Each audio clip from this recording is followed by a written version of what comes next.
it was such a pleasure working with everybody here on that development process. I was so impressed and thrilled that they were really up for just working it out together, and we worked it out over several months.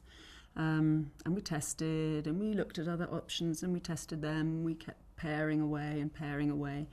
And as I say, with the Ancient One, we wanted to go for something very fluid, very sort of non-specific and pure and ageless. And that doesn't mean either young or old. It just means ageless. And it doesn't mean either male or female. It just means kind of gender-free. And so we ended up going for something pretty raw and simple and modern and kind of ancient.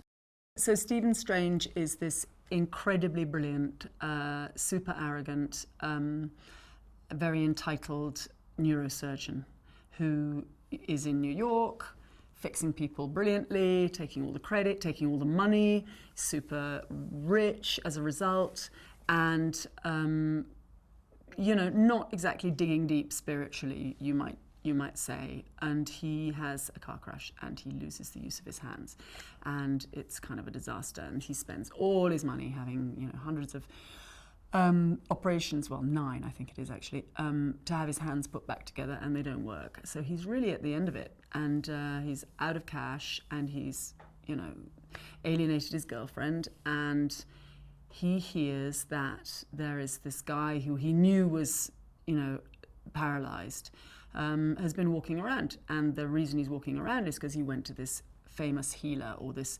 arcane, maybe not so much famous as this legendary. Some people know about healer in this place called Kamartaj in Kathmandu. And so he basically spends his last pennies on a ticket and goes to Nepal and finds the Ancient One, who's not at all what he expected. Benedict has got the brains and the wit to know how to play, as we know from his great Sherlock Holmes, a really arrogant so-and-so who you kind of want to see brought down a peg or two, and he does it absolutely brilliantly. He does it brilliantly in Sherlock, and he does it really beautifully here. And I think he really relished that, because Strange does dig deeper than Sherlock has to, and he has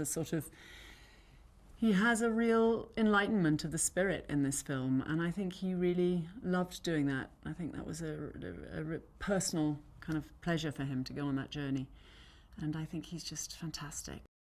I mean, to get a call and be invited to join the Marvel Universe is a kind of good day.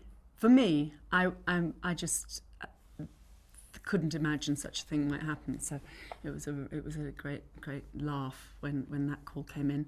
And then the Ancient One was irresistible to me. I didn't know Doctor Strange. I didn't know those comics. But the way it was described to me very simply was just tantalizing. And I couldn't say no to this one.